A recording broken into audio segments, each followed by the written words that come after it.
Lalu 3. Kelamin korban hasil perburuan mereka yang dipotong saat korban masih hidup, dijadikan makanan, dijadikan sup dan santapan oleh Delvi yang dimasak oleh Dita. Di antaranya dijadikan sup, digoreng dan dijadikan minyak untuk kemudian dimakan oleh Delvi dan Dita. Halo sahabat YouTuber, apa kabar? Semoga semua baik-baik saja ya. Terima kasih sudah klik video ini dan jangan di-skip karena ini adalah mengisahkan kisah nyata sungguh perbuatan sadis dan biadab pasangan suami istri tega memutilasi bocah-bocah dan dagingnya dijual ke warung-warung tua. Pembunuhan sadis yang menimpa anak-anak terbongkar pada Agustus 2014 di Kota Riau.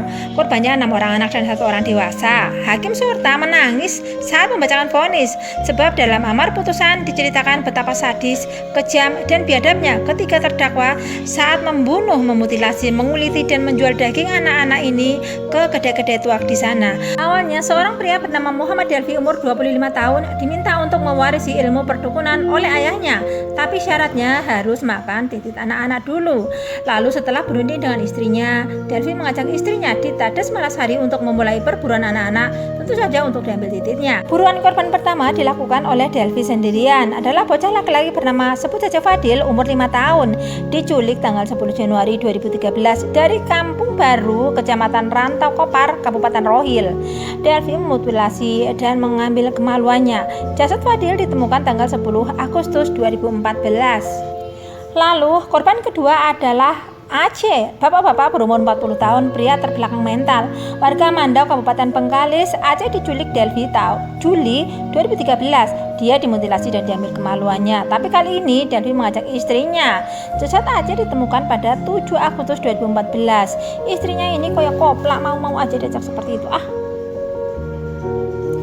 Perburuan ketiga adalah MH, bocah laki-laki umur 10 tahun. Dia diculik dan dimutilasi oleh Delvi dan Dita pada tanggal 2 Agustus 2014. Bocah malang ini dipotong-potong di sekitaran Stadion Duri, Kabupaten Bengkalis. Lalu korban keempat adalah bocah laki-laki berumur 10 tahun juga yang bernama RH. Delvi dan Dita menculik dan memutilasi bocah ini pada tanggal 7 Agustus 2013 di belakang TPU Kecamatan Tualang Siak. Jasad korban ditemukan setahun kemudian, yaitu pada tanggal 7 Agustus 2014. Korban kelima, Delvi beraksi sendirian. Korbannya laki-laki bocah berumur 10 tahun bernama MA. Bocah ini diculik di Mandau, Kabupaten Bengkalis, dan Delvi langsung memutilasinya pada 14 Maret 2014. Jasad MA ditemukan tinggal tulang belulang pada tanggal 7 Agustus 2014. Perburuan kelamin anak-anak terus berlanjut. Korban keenam tetaplah masih anak-anak juga, yaitu Marjevan umur 10 tahun. Kali ini Delvi mengajak serta seorang teman bernama Sopian umur 26 tahun untuk ikut melakukan pembunuhan. Sopian terpaksa bersedia karena dia diancam oleh Delvi. Marjevan, si bocah malang, diculik di dekat rumahnya di Tualang, Kabupaten Siak tanggal 30 Juni 2014. Marjevan lalu dibawa ke hutan akasia dan dimutilasi di sana. Jasad Marjevan ditemukan 3 minggu kemudian, tepatnya tanggal 23 Juli 2014. Saat ditemukan, jasad Marjevan sudah tinggal berulang saja. Korban ketujuh atau korban terakhir adalah Femasili, bocah berumur 10 tahun juga, warga Tulangan Perewang Siak. Femasili dibunuh oleh Delvi dan Dita juga Sopian. Ada lagi satu orang baru yang bernama Diki, remaja umur 16 tahun, kelas 2 SMA. Diki dibaca ikut dengan ancaman oleh Delvi. Jadi sahabatku, intinya dalam kasus mutilasi ini ada 4 tersangka ya, selain Delvi dan Sopian ada lagi Dita istri Delvi dan juga Diki umur 16 tahun pelajar SMA. Mereka semuanya tinggal di desa Pinang Sebatang Timur di Kota Perawang, Kecamatan Tualang, Kabupaten Siak, Riau. Bayangkan kengeriannya sob. Ini loh sisi ngerinya. Kasus pembunuhan ini terjadi sejak 2013 hingga 2014. Untuk tahun 2013 ada 4 korban jiwa. Pelakunya saat itu masih Delvi dan Dita. Mereka melakukan atas perintah dukun yang tak lain ayah kandung Delvi.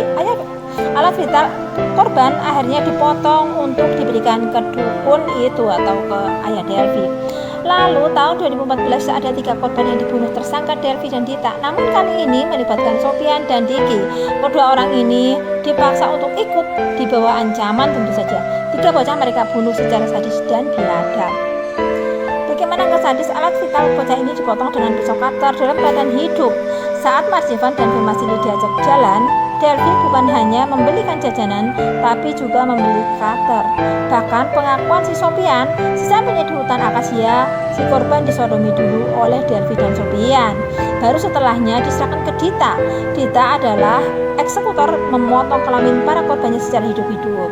Setelah menjerit, wajah korbannya dibekap, lalu lehernya dikorok hingga putus oleh si Delvi. Selanjutnya memotong tangan dan kaki dilakukan oleh Sopian. Setelah itu bagian tubuh itu dikuliti oleh mereka. Dagingnya mereka kumpulkan dalam kantong plastik. Lantas mereka jual daging itu ke warung tuak dengan alasan ini adalah daging biawak atau daging sapi. Dan mereka menjualnya sebab butuh uang untuk membetulkan sepeda motor mereka yang rusak. Setiap kantong dihargai Rp30.000. Setelah itulah sebabnya kenapa jasad Mas Divan dan Mas Didi ditemukan dalam keadaan sudah menjadi tulang belulang, padahal belum ada 2 bulan dari hari terakhir mereka menghilang. Peran Diki status pelajar itu mengumpulkan daging cincangan, dimasukkan ke dalam plastik. Dia juga diberi tugas mengumpulkan tulang belulang untuk ditutupi dengan daun-daun. Astaga.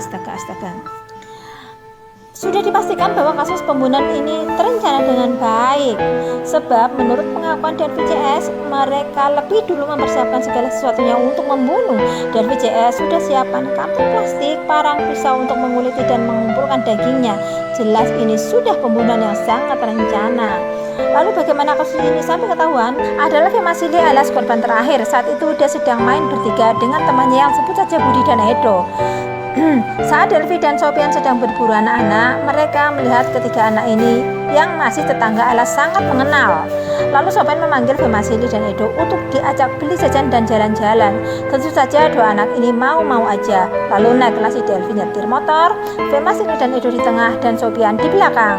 Setelah motor jalan sekitar 200 meter, Edo diturunkan oleh mereka karena motor terlalu sempit untuk dinaiki berempat. Edo disuruh nunggu, nanti Delvi dan Sopian akan balik lagi menjemputnya. Tapi setelah ditunggu 10 menit, Sopian dan Delvi nggak datang-datang. Akhirnya Edo pulang ke rumah. Saat malam dan hari berikutnya, orang-orang ribut bahwa Femasili hilang. Edo akhirnya cerita bahwa Femasili terakhir diajak oleh Delvi dan Sopian pergi jalan-jalan dan beli jajan. Tentu saja kalau nggak diturunin, Edo juga sudah jadi sate kali ya. Saat diinterogasi, Delvi mengatakan dia sangat menikmati dan ketagihan membunuh dan memutilasi. Ini benar-benar sangat psikopat. Terkait ide gila menguliti dan menjual daging korban ke-6 dan ke-7, motifnya sih ngakunya ekonomi, lumayan 30.000 per kantong gitu katanya. Setelah kasus ini mencuat dan terbongkar, saat itu juga warung makan dan bakul bakso langsung turun omset. Masyarakat takut kalau daging yang dibuat bahan masakan adalah daging manusia. Saat itu juga polisi langsung memberi penjelasan bahwa di Siak Riau sudah tidak ada daging manusia yang beredar. Lalu pada tanggal 12 Februari 2015, Hakim Pengadilan Negeri Siak memvonis mati 3 terdakwa Delvi, Dita, dan Sopian dengan hukuman mati. Bahkan saat membacakan putusan, Hakim Sorta ini meneteskan air mata sebab dalam amar putusan tersebut menceritakan sadisnya ketiga terdakwa saat membunuh dan memutilasi hingga menjual daging korban tersebut. Sementara Diki yang umur 16 tahun divonis 10 tahun penjara, tapi kemudian dia banding dan di pengadilan tinggi Diki divonis bebas. Tentu saja keluarga korban tidak terima. Diki memang salah sebab selain dia memegang kantong kresek isi potongan-potongan daging korban, Diki juga menutupi tulang belulang korban dengan daun-daun, lalu menjual daging korban ke kedai-kedai tuak di sana. Tapi Diki melakukan hal itu di bawah ancaman Delvi ikut terlibat atau jadi korban berikutnya. Begitu kira-kira kata Delvi. Horor banget ini ya sob, aduh ngerinya. Saat ini arwah korban semoga sudah tenang, dan para orang tua korban semoga selalu diberi kesehatan dan ketabahan. Saat sidang berlangsung, orang tua korban meminta tersangka untuk mengembalikan tulang belulang anak-anak yang jadi korban. Aduh, sedih sekali ya sob. Itulah tadi kisah nyata horor yang terjadi pada Agustus 2014 di Kota Perawang, Kecamatan Tualang, Kabupaten Siak Riau. Jangan lupa like, komen, dan subscribe ya sob. Terima kasih.